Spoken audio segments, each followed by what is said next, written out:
सब सही लग रहा है ना? कहीं कुछ कमी तो नहीं दिखाई दे रही?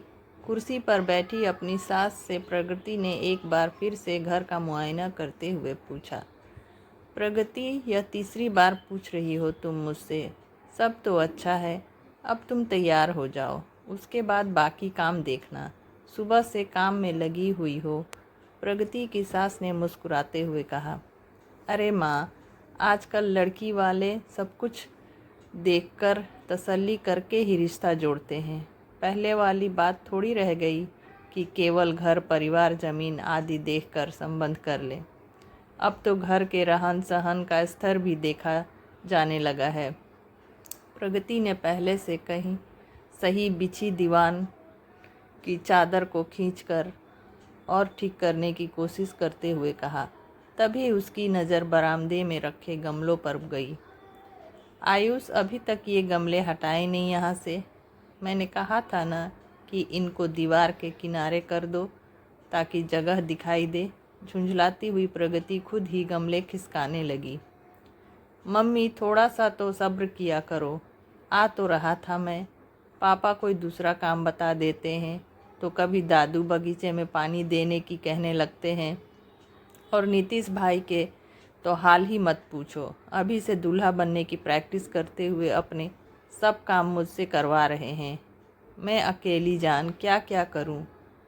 आयुष नाटकीय से बोला। हाँ रे, तू तो बहुत काम करता है। तू ना हो तो इस घर का भगवान ही मालिक है, प्रगति की सास ने मीठी सी झिझक देते हुए कहा।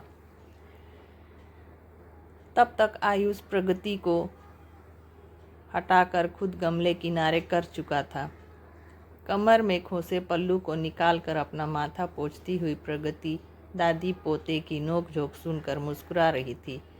अब सब लोग तैयार हो जाओ, लड़की वालों के आने में थोड़ी ही समय बचा है। और बहू, तुम ये लो रसमलाई फ्रिज में रख दो, कुंजी लाल से लेकर आया हूँ। प्रगति के ससुर ने हाथ में पकड़ा थैला उसकी ओर बढ़ाते हुए कहा। मैं मंगवाने की सोच ही रही थी और आप ले भी आए, लेकिन बाबूजी, आप इतनी दूर क्यों गए? आयुष या नीतीश ले आते, प्रगति ने थैला पकड़ते हुए कहा। नीतीश के साथ स्कूटर पर गया था, कौन सा पैदल था। इसके भविष्य के होने वाले सास ससुर की खातिरदारी तो करनी ही पड़ेगी। क्या दादू, अभी कोई बात पक्की थोड़ी हुई है? नीतीश झेप गया। क्यों नहीं होगी? मेरे पोते में कोई कमी है क्या? लड़की भी हम लोगों को फोटो में तो पसंद आ गई है और आज वह साथ में भी आ रही है। वैसे भी तेरे पापा के पक्के दोस्त साहिनी ने इस रिश्ते की बात चलाई है। सब देख समझ कर ही वे उन लोगों को हमसे मिलवाने ला रहे हैं। मेरा दिल तो कह रहा है कि बात पक्की ही है, दादू ने कहा। अब देर मत करो, तैयार हो जाओ सब। साहिनी लड़की वालों को लेकर आने ही वाला है। कुछ देर में ही लड़की वाले आ गए। यह राजीव जी यानी भव्या के पापा, उसकी मम्मी, ये है भव्या के चाचा जी, और यह आप समझ ही गए होंगे भव्या है। अब इनका परिचय भी दे दूं, ये विकास जी हैं, उनकी पत्नी, उनके पिताजी, छोटा बेटा आयुष, और यह जनाब है नीतीश। साहिनी जी ने मुस्कुराते हुए लड़की वालों का परिचय कराया। उनके इस अंदाज ने भव्या और नीतीश को मुस्कुराने पर मजबूर कर दिया। दोनों ने एक दूसरे को चोरी से देखा और फिर नज़रें हटा ली। हकीकत में भव्या फोटो से भी अधिक सुंदर लग रही थी। प्रगति ने नीतीश की ओर देखा। उसका खिला खिला चेहरा बता रहा था कि भव्या उसे भी पसंद आई है। उनको बैठक में बिठाकर प्रगति पानी लेने के लिए रसोई में गई तो देखा उसकी सास पहले से ही वहाँ मौजूद थी। बहू, तू बाहर बैठ, उन लोगों से बात कर, मैं काम वाली के साथ चाय नाश्ता लगवा देती हूँ। माँ जी, आप बाहर चलिए ना, यहाँ का काम मैं देख रही हूँ।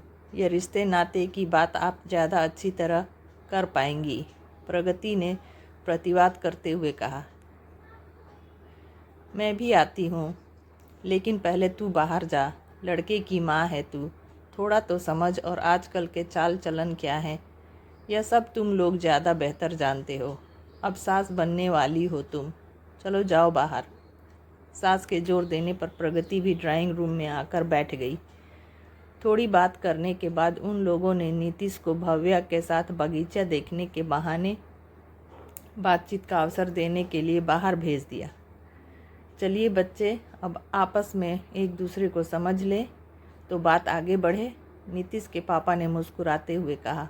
तो सभी ने हामी भर दी।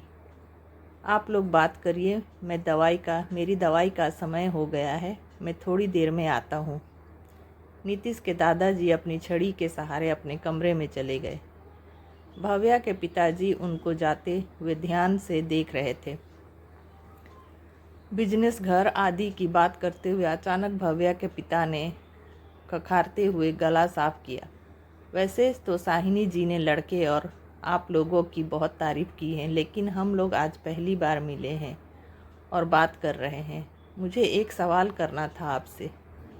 बिल्कुल पूछिए, आपको सब जानना चाहिए ताकि आगे कोई संदेह न रहे, नीतीश के पापा ने कहा और प्रश्नवाचक नज़रों से उनको देखने लगे। आपके घर में डस्टबिन कितने हैं? उनके इस प्रश्न पर प्रगति और उसके पति दोनों अचकचा गए। यह कैसा सवाल है? एक दूसरों को देखते हुए उन्होंने मन ही मन में सोचा। नीतीश के पापा ने साहिनी की ओर देखा तो वह भी इस सवाल से हैरान था। प्रगति ने मन ही मन हिसाब लगाया। 3 बाथरूम में, एक किचन में, 2 घर के बाहर सूखे और गीले कचरे के लिए। लड़की वाले उनके उत्तर की प्रतीक्षा में थे। कुल 6 डस्टबिन है हमारे घर में, पर हम समझ नहीं पा रहे हैं कि आप डस्टबिन के बारे में क्यों पूछ रहे हैं।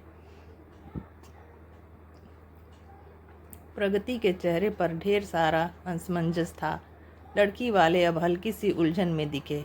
मुझे लगता है बहन जी, आप हमारे प्रश्न का अर्थ नहीं समझ पाई, भव्या की मम्मी ने कहा।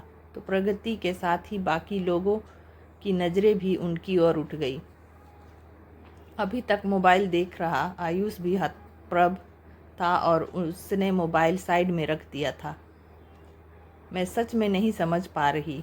हमारे पूछने का अर्थ है कि आपके घर में कांच की बरनी कितनी है? भव्या की मम्मी के पूछने पर प्रगति का दिमाग और भी अधिक चकरा गया।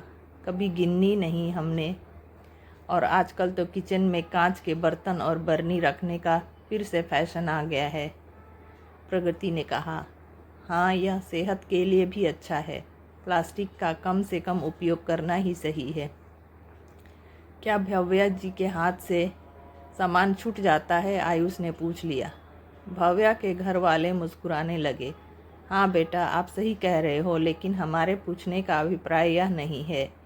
इस बार भव्या के चाचा जी बोले, आप स्पष्ट बताइए कि क्या पूछना चाहते हैं। हम लोग आपकी बात नहीं समझ पा रहे। नीतीश के पापा ने गंभीर होकर कहा, हमारा मतलब था जैसे पुराने विचार आजकल कचरा माने जाते हैं और कचरा रखने वाले डस्टबिन घर के एक कोने में, वैसे ही पुराने ख्याल वाले बूढ़े लोग आपके घर में कितने हैं? भव्या के चाचा जी ने समझाने के लहजे में धीरे से कहा, वो क्या है कि डायरेक्ट पूछना अच्छा नहीं लगता, इसलिए आजकल इसी तरह पूछा जाता है।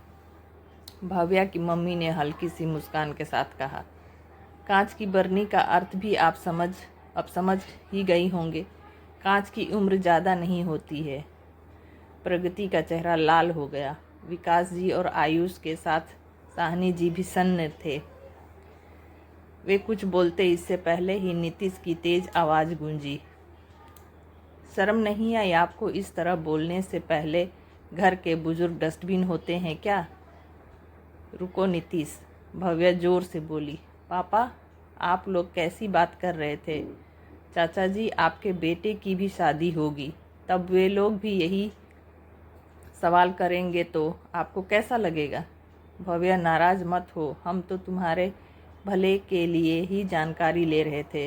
यह कैसा तरीका है चाचा जी, जहाँ रिश्ता जुड़ने के पहले ही रिश्तों की इज्जत उतार दी जाए? रिश्ता केवल लड़के लड़की का नहीं जुड़ता है, बल्कि 2 परिवारों का भी जुड़ता है। भव्या के चेहरे पर दुख और शर्मिंदगी के भाव थे। आंटी जी, अंकल जी, हो सके तो हमें माफ़ कर दीजिएगा। अब हमें इजाज़त दीजिए। राजीव जी, आपकी बेटी बहुत समझदार और प्यारी है, पर आपकी सोच का खामियाजा उसे उठाना पड़ रहा है। हो सके तो अपने विचार बदल कर देखिए। बुजुर्ग डस्टबिन नहीं होते, बल्कि वे हमारे लिए बरगद की छाँव होते हैं। नमस्कार। विकास जी ने देखा, पर्दे के पीछे खड़े दादू और दादी को नीतीश और आयुष हाथ पकड़कर बैठक में ला रहे थे और प्रगति अपने आंचल से उनके आंसू पोंछ रही थी।